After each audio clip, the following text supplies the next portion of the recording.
ఎల్లుండి ఆదివారం మన ఈస్టర్ చేసుకుంటాం, ప్రభు పునరుద్ధానమైన రోజు. సో చేత ఈరోజు ఆయన పడిన శ్రమలు, ఆ బాధ, ఆ కష్టం మనం జ్ఞాపకం చేసుకుంటూ మన ప్రభుని ఆరాధన చేయడానికి మనం వచ్చాం కదండి. సో మీకు ఇష్టం ఉన్నా లేకపోయినా, మీకు ఎంత పని ఉన్నా లేకపోయినా 3 గంటల దాకా ఇక్కడ ఉండాల్సిందే తప్పనిసరిగా కదా.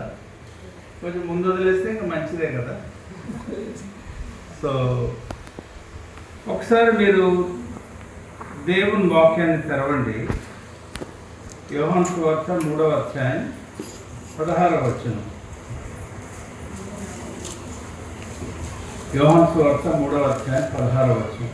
దేవుడు లోకమును ఎంతో ప్రేమించెను కాగా ఆయన అంటే ఎవరు? దేవుడు తన అద్వితీయ కుమారునిగా పుట్టిన వానియందు విశ్వాసముంచు ప్రతివాడును నశింపక నిత్య జీవం పొందినట్లు ఆయనను అనుగ్రహించెను. సో పాపం వల్ల వచ్చు జీవితం నరకం, అంటే నిత్య నాశనం. ఇంకా నరకం అంటే ఎలా ఉంటుంది? ఎవరైనా చూసారా? చూడలేదు? విన్నారా? ఏమని విన్నారు చెప్పండి. ఇంకా ఏకు పండ్లు కొనుక్కోవడం, ఇంకా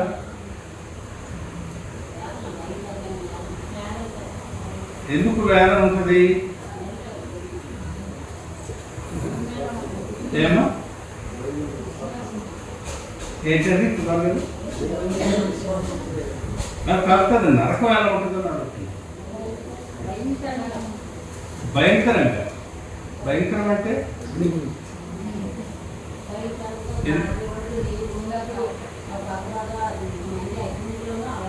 అది చెప్తారని వెయిట్ చేస్తున్నాను. భగభగమంటే అగ్నితో ఉంటుందని కదండి. ఒకసారి చూడండి, ప్రకటన గ్రంథం 20వ అధ్యాయం 14వ వచనం నేను చదువుతున్నాను. చూడండి, 14-15 వచనాలు. అక్కడ ఏముందంటే, మరణమును మృతుల లోకమును అగ్నిగుండంలో పడవేయబడింది. ప్రకటన గ్రంథం 20వ అధ్యాయం 14. అగ్నిగుండంలో పడవేయబడింది. ఈ అగ్నిగుండము 2వ మరణం.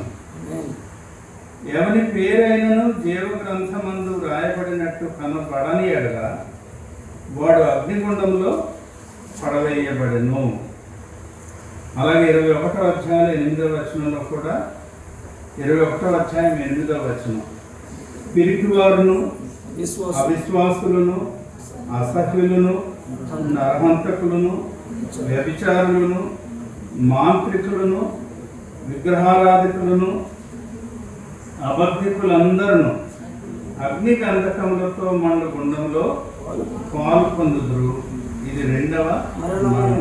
అక్కడేమో అగ్ని గుండం అన్నారు, ఇక్కడేమో ఏమన్నారండి? అగ్ని గంధకములతో మండే గుండం అన్నారు. అంటే అది ఎంత భయంకరమైందో మనం ఊహించలేము కదండి. ఒక పాస్టర్ గారు ఉన్నారు అమెరికాలో. ఆయన ఎప్పుడు కూడా దేవుడు ప్రేమ గలవాడని చెప్తాడు, దేవుడు మిమ్మల్ని దీవిస్తాడని చెప్తాడు, అన్ని మంచి మాటలే చెప్తాడు ఆయన. ఒకసారి ఎవరు ఆయన అడిగారట, మాస్టర్ గారు మీరు ఎప్పుడు కూడా దేవుడు ప్రేమిస్తాడు దీవిస్తాడు అని చెప్తున్నారు, కానీ దేవుడు శిక్షిస్తాడు, దేవుడు తీర్పు తీరుస్తాడు, దేవుడు నరకంలో వేస్తాడనే మాటలు ఎందుకు చెప్పాలని అడిగాడు. ఆయన అన్నాడట, దేవుడు అవి చెప్పడానికి నన్ను తెలియలేదన్నాడు. అందువల్ల ఏమైందంటే, ఆయన దేవుడు శిక్షిస్తాడు, దేవుడు తీర్పు తీరుస్తాడు, భయంకరమైన నరకం ఉంది, అగ్నిగంధకాలతో మండే గుండం, అందులో పడేస్తాడు అని చెప్పడానికి. అలా చెప్పడం కనుక ఆయన చర్చికి తెగొచ్చేసారు జనం. ఎంతమంది వచ్చారో తెలుసండి.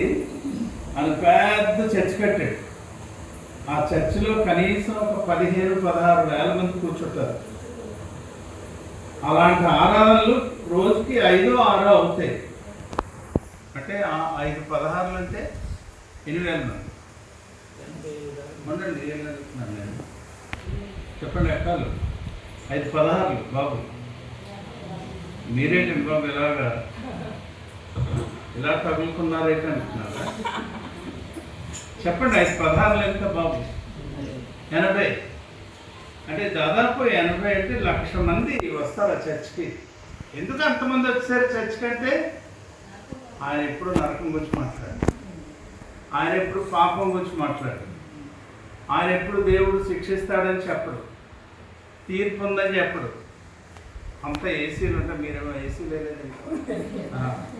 ఏసీలు ఉంటాయి, హ్యాపీగా వచ్చి కూర్చోవచ్చు, అవసరం పడుకోవచ్చు. కొంతమంది పేదవాళ్ళు ఇళ్ళ దగ్గర ఉండదు కనుక 2 ఆరాధనలు వచ్చి కూర్చుంటారు. ఎందుకని ఎక్కువసేపు ఏసీలో ఉండొచ్చు. ఏమండి ప్రేమ దేవుని బిడ్డలారా, దేవుడు అన్నీ కూడా ఖచ్చితంగా తన వాక్యంలో రాయించాడు. ఇక్కడ ఏమన్నాడు చూడండి ఒకసారి.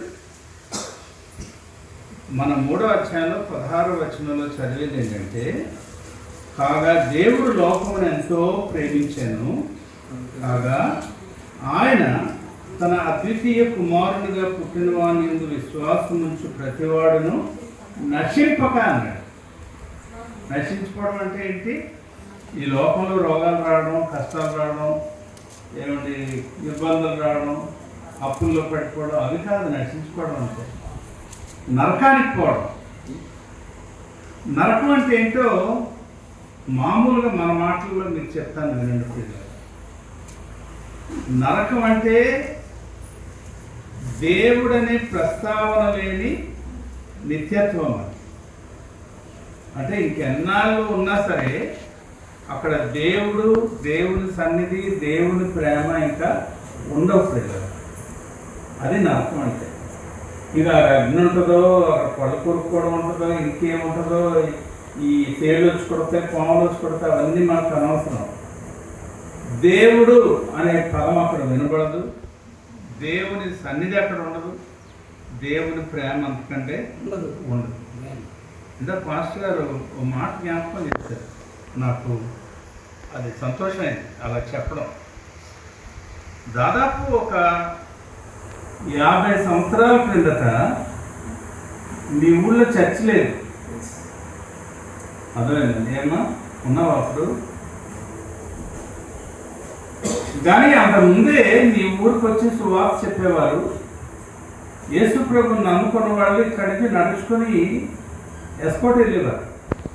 అప్పుడు రిక్షాలు కూడా ఉండేవి కాదు, బస్సులు ఉండేవి కాదు, ఆటోలు ఉండేవి కాదు. కానీ ఇమాజిన్ అలాంటి రోజులు ఎక్కడ ఏదైనా పని ఉంటే ఎస్కోట్ నడిచేలా. సో పాపం ప్రతి ఆదివారం వెళ్ళలేక నెలకు ఒకసారి 2 సార్లు వెళ్ళేవారు. నడుచుకొని ఎండలో వెళ్ళి ఎండలో మళ్ళీ వచ్చేవారు ఆ నమ్మిన కొద్దిమంది.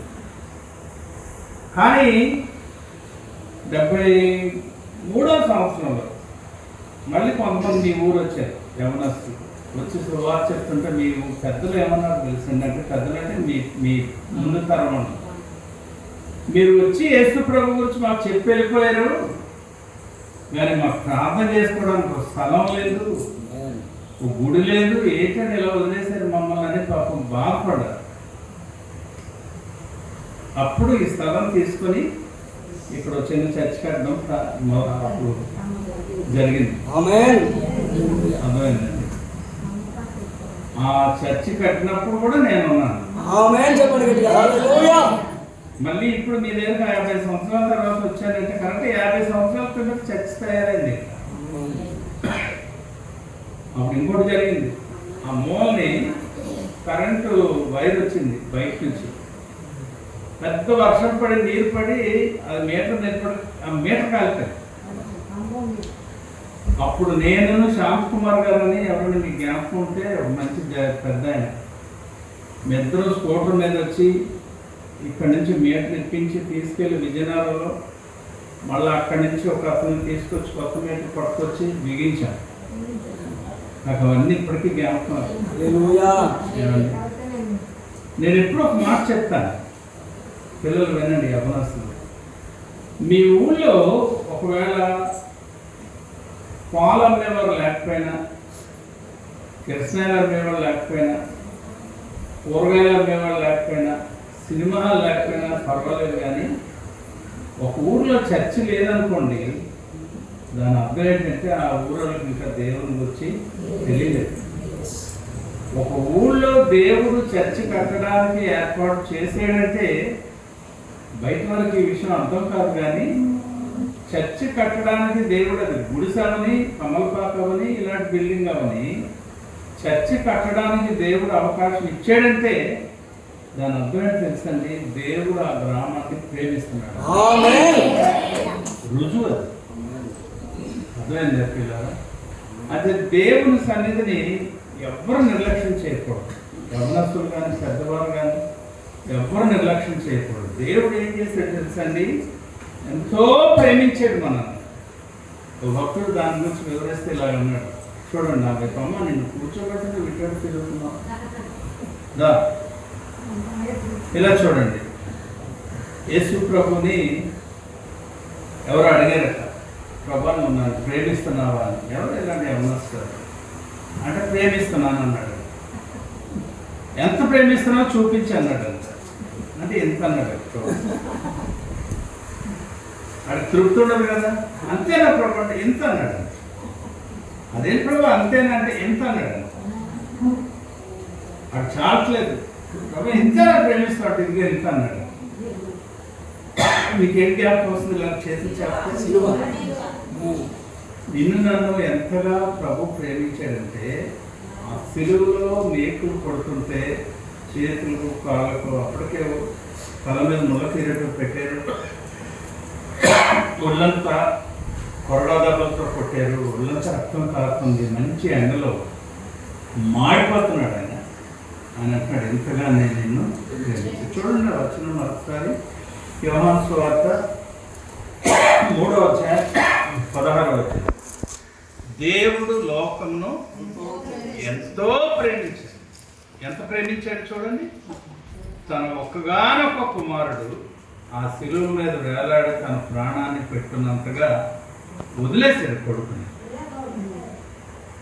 ఆయన్ని శిలువ మీద విడిచిపెట్టబట్టి ఈరోజు నీకు నాకు ఏం దొరికింది?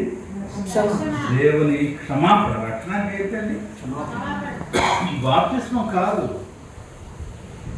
దేవుడు పరిశుద్ధుడు ప్రియులారా. మీరు పాత నిబంధన చూస్తే మలాఖీ గ్రంథానికి ముందు దేవుని సన్నిధిలోకి ఇలా వచ్చి అందరూ కూర్చుంటుకోవడానికి వీల్లేదు. ఆ పైన ఆవరణ ఉంటుంది, తర్వాత ఏమో దేవాలయంలో ఒక భాగం ఏంటంటే పరిశుద్ధ స్థలం ఉంటుంది, దాని తర్వాత అతి పరిశుద్ధ స్థలం ఉంటుంది. దీనికి మధ్యలో మళ్ళీ ఒక పెద్ద తెర ఉంటుంది. ఇప్పుడు చెప్తారు మాటలు మళ్ళా.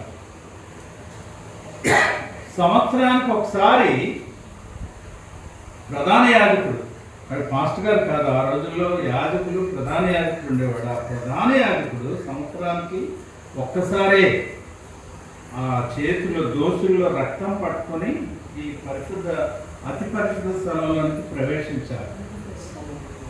అక్కడ ప్రార్థన చేయాలి ప్రజలందరి కోసం. సామాన్యమైన ప్రజలు, ఆడవాళ్ళందరూ బయటే ఉండాలి. ఈ ఆవరణలో కూడా మళ్ళా ఇశ్రాయేలీ యూదులు కాని వారు లోపలికి రావడానికి వెళ్ళేది, అలా బయట ఉండాలి. పురుషులు మాత్రమే ఆవరణలో ఉండాలి. యాజకులు పరిశుద్ధ స్థలంలోకి వస్తారు. అతి పరిశుద్ధ స్థలంలో ప్రధాన యాజకులు వెళ్తారు. మీకు చిన్న విషయం జ్ఞాపకం చేస్తాను. పైన మీరు ఫోటోల్లో లేకపోతే బయట చర్చిల్లో చూస్తే పెద్ద చర్చిల్లో పాస్టర్ గారు తెల్ల అంగి వేసుకుంటారు. చూస్తారు ఎప్పుడైనా? నడుపు నల్ల తాడు ఉంటుంది వాళ్ళు, నల్లది కానీ ఎరుపుది కానీ. ఆ ప్రధాన యాజకుడు అంగీ వేసుకొని తాడు కట్టుకొని ఉంటాడు. ఆ తాడు చివర బయట ఉంటుంది అవతల. ఒక్కడే ఈ పరిశుద్ధ స్థలం దాటి అతి పరిశుద్ధ స్థలంలోకి వెళ్తాడు. తర్వాత అతడు వేసుకున్న లాల్చీలాట అంగి, దానికి ఈ చివర మూలలాట ఉండే గంటలు ఇక్కడ కింద కూడా అంచుల చుట్టూ గంటలు ఉంటాయి. అతను ఇలా నిలబడి మాట్లాడడానికి అవ్వదు. చేతులు ఊపుకుంటూ కదులుకుంటూ ఆ లోపల ప్రార్థన చేయాలి. ఎందుకని? దేవుడికి గంటలతో శబ్దాలు మనం గంట కొడుకుంటున్నాం. ఆ శబ్దాల కోసం కాదు, నేను బ్రతికే ఉన్నానని ప్రజలకు తెలియాలి. ఆ లోపల నేను ఇంకా బతికే ఉన్నాను, దేవుడికి ప్రార్థన చేస్తున్నాను. పొరపాటున ఈ గంటల స్తంభం మువ్వల శబ్దం ఆగిపోయింది అనుకోండి, అర్థమైతే అతను చచ్చిపోయాడు. అతనిలో ఒకవేళ ఏమైనా పాపం ఉంటే, అమ్మ వింటున్నారా, అతనిలో కనుక ఏమైనా పాపం ఉంచుకొని లోపలికి వెళ్ళాడు అనుకోండి, ఆ దేవుని సన్నిధిలో చచ్చిపోతాడు. దేవుడు చెప్పేస్తాడు, అది శిక్ష. ఎప్పుడైతే శబ్దం ఆగిపోయిందో ఇక్కడున్న యాజకులకు బయట ఉన్న వారందరికీ అర్థమైపోద్ది ఏంటంటే అక్కడ చచ్చిపోయాడు, దేవుని ఉగ్రత వచ్చింది లోపల అని చెప్పి ఆ తాడు పట్టుకుని లాగేస్తారు. మీరు ఇప్పుడు చూస్తున్నారు లేదు కానీ మన ఊర్లో చిన్నప్పుడు కుక్కలు కానీ ఏమైనా చచ్చిపోతే తాడు కట్టి లాక్కోని అలా పట్టుకెట్టేవాళ్ళం బయట పెంట మీద పడేదాన్ని. కుక్కతో సమానంగా లాగేసేవారు అతను. ఎందుకు ఇదంతా మీకు చెప్పానంటే, పాత నిబంధనలు దేవుని గురించిన విషయాలు మీరు చూస్తే మనం దేవుని సన్నిధిలోకి రావడానికి యోగ్యత లేదు, అసలు మనం వెళ్ళడానికి లేదు. కారణం ఏంటంటే మన అబ్రాహాం సంతానం కాదు. పోనీ అబ్రాహాం పిల్లలు లోపలికి రావాలంటే అందరు రావడానికి వీల్లేదు, యాజకులు రావాలి. అందులో మళ్ళీ ప్రధాన యాజకుడు ఒక్కడే ఈ అతి పరిశుద్ధ స్థలంలోకి వెళ్ళాలి. యేసు ప్రభు చనిపోయినప్పుడు ఏం జరిగిందో ఒకసారి చూపిస్తాను చూడండి.